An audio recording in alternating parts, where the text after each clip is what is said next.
Thank you, Conference. Conference, colleagues and friends, it is an honour and a privilege to be your president in what has turned out to be such a historic year. Little did I know that when I stood to become president, that we would have come so far on this journey to establish with the NUT a new union, the National Education Union. I remember sitting out there as the Vice President-elect at our conference in 2015, when we discussed continuing our talks and negotiations with the NUT. At that time, I thought it would take longer to get where we are now. That it only took 2 years should come as no surprise, really, considering successive governments' continued drive to have central control over the state-funded education system, including aspects of the curriculum, assessment accountability, governance structures, and even deciding who should run individual academies.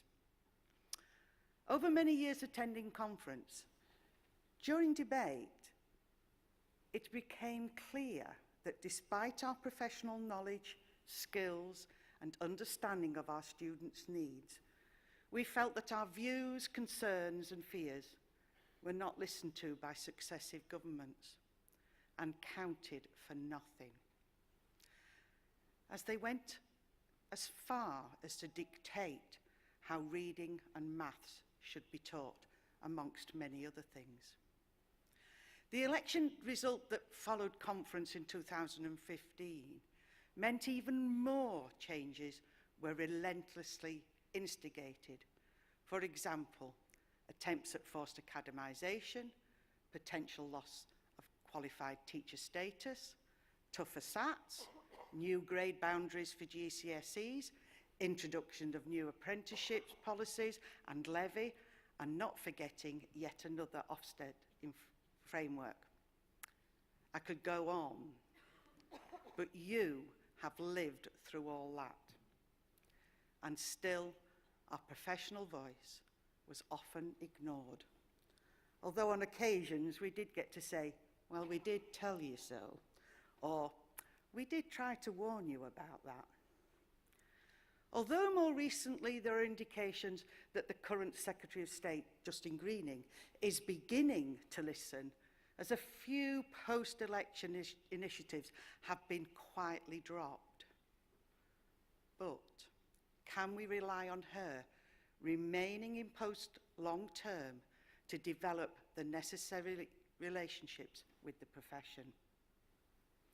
Now, one of the greatest privileges and joys of being elected president is the opportunity to meet members at conferences, training events, regional or branch meetings, or in schools all over the UK. I know from listening to you and other ATL members that you have a tangible commitment and enthusiasm to do your best for your students.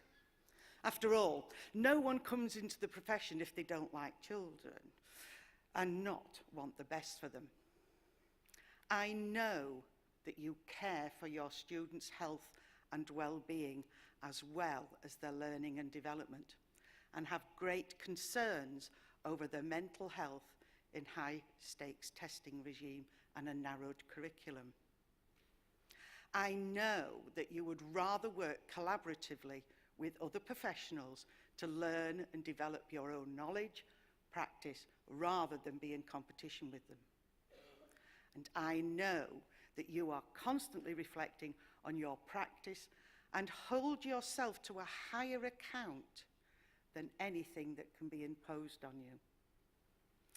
However, when meeting members during my vice presidential year, I realised that so many aspects of our current education system left our profession demoralised, disillusioned, and desperate for something to change before they were driven out. Driven out by a lack of work-life balance, arising from the long hours culture that caused burnout or threat of burnout. Members were finding that their attempt to maintain a work-life balance, they are not able to sustain the level of energy or motivation needed to continue in the profession. Members finding their health impacted physically, mentally, with sleepless nights, exhaustion, the constant feeling that they should be doing more, and that no matter how hard they work, whatever they do, it was not good enough. They were under constant scrutiny from Ofsted and appraisal systems, and the threat of capability measures, sometimes after only one less than perfect lesson observation. In one branch, I remember vividly a young primary teacher. I met him just about exactly a year ago, and he felt that he should be able to have the best work-life balance in his school, as he had no family or relationship commitments. But he was at breaking point and commented that something has got to give. I suspect he was worried that it might be his health rather than his workload. As a profession, we try to do all that we can for our students' health and well-being in our highly pressurised education system. But too often, that is at a personal cost to our own work-life balance, health and personal happiness. As I started my presidential year, I sensed the feelings of hopelessness and deep unhappiness creeping into our profession due to an education system that is unworkable.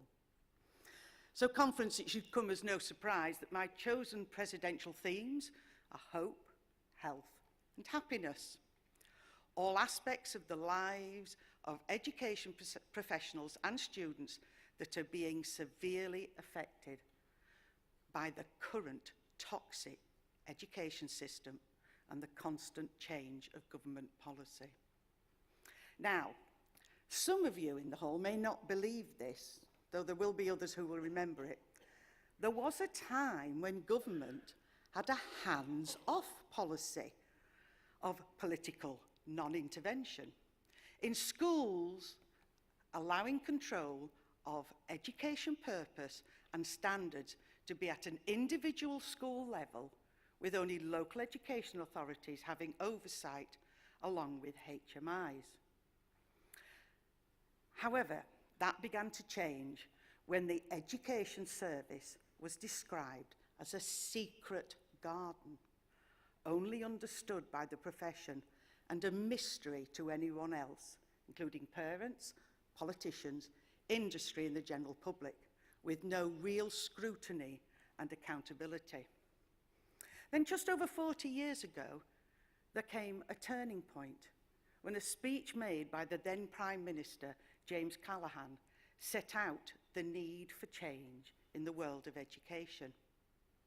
However, even though that change was needed, over the 40 years, it has swung completely the other way, where now only the government is in total control. So now we have another education garden, one where we have a political free-for-all with so many gardeners not having a clue how to nurture and care for the seedlings. It just so happens I was training as a teacher when Callaghan made his speech.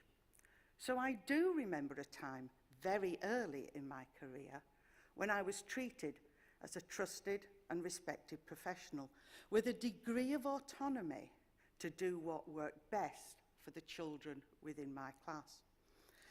And that was within the context of whole school aspirations. Not working in isolation, but as part of a team where professional experience, both successes and difficulties, were shared and celebrated or solved. I loved it. And my hope of making a difference to a child's life, academically, socially, and emotionally, through education was always realised. Now, the majority of my career was spent working in Halifax, part of the metropolitan borough of Calderdale, just over the Pennines. Now, Calderdale and Halifax are famous for a number of things, including a building society, the first children's museum in the UK, my favourite, Quality Street, the inventor of Cat's Eyes, Percy Shaw, and more recently, TV shows were never off. Last Tango in Paris, I knew I'd get that wrong. Last Tango in Halifax and Happy Valley, all filmed just round where I was lived. And then, of course, there is the saying, from Hull, Hell and Halifax, good Lord, deliver us. But what is little known is that Calderdale has had 4 Nobel Prize winners between 1951 and 2007. Not bad for an area with a current population of 200,000. Now that is more winners than many countries, including Luxembourg, Iceland, Portugal, and Brazil, just to name a few. Interestingly, those prizes were all science-related. And 2 of the laureates, a chemist and a physicist, even went to the same school. And despite an age difference of 24 years, they were taught by the same physics teacher, Luke Sutcliffe. And it's rumoured locally that both of those laureates credited that teacher with initiating their love of science. I often wonder if he or any of their other teachers ever knew of their former pupils' achievements. In fact, how often do any of us know of the achievements in the long term of our own students and what impact we made on them? In my own experience, we rarely found out, but colleagues, never underestimate the effect you can have on the students you have worked with or will work with. You are the most effective, reliable resource that they can have. The part each and every one of you has played in opening or unlocking the potential of those students has been crucial. As I heard somebody recently comment, it is our work in the present that invests in the future lives of our students without us even knowing what that future might look like. Now, ATL's past rests on the shoulders of many members who all played a part in shaping what ATL became and sowed the seeds for professional unity over many years. Where ATL is at the present rests on the shoulders of members in the here and now, who ensured that the previous investment in ATL's future came to fruition.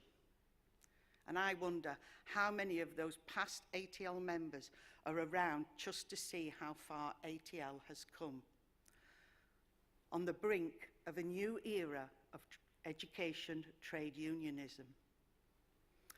The immediate future for the National Education Union also rests on our current members' shoulders, along with those from the NUT.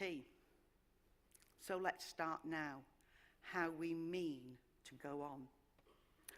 Conference, regardless of how you and other members voted in the recent ballot, let's make sure that we all work together to ensure the smooth transition of ATL and NUT as we come together as one to be the National Education Union. A union that is a force to be reckoned with, one that is strong, dynamic and robust, which government cannot simply ignore or refuse to engage with. A union that can get itself organised, not afraid to let the government know enough is enough when they introduce policies that are unworkable. We can't just keep on saying, "We told you so," when they get things so horribly wrong.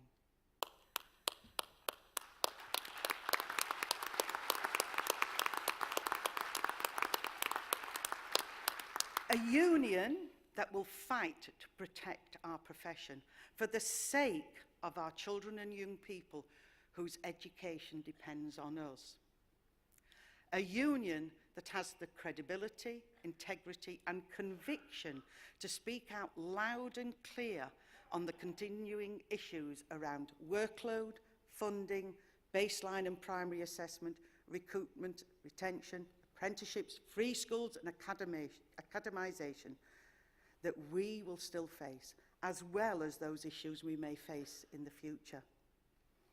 A union that has belief in itself, one that is confident that our professional knowledge, discernment, and expertise is key to ensuring the education system of the future is one really fit for purpose, and that is a joy to work and learn in. A union that is prepared to work collaboratively and productively with other educational stakeholders, including government, to instigate, change, formulate new education policies and purpose. More importantly, a union where education professionals have hope. Hope that drives us to achieve our professional dreams and aspirations for the future shape of education. However, the long-term future of the National Education Union rests on the shoulders of those who will come after us. But it is us that will need to put the work in now and invest in that future. It is us that needs to ensure there is a firm foundation for that future to be built on. Mary commented to me when the ballot result came in, "We are going ahead with our big adventure." Conference, I urge you and all ATL members to get involved now in this exciting big adventure and to build the foundations of the National Education Union, the union that will surely change the withering educational garden of today into one that flourishes. Thank you, conference.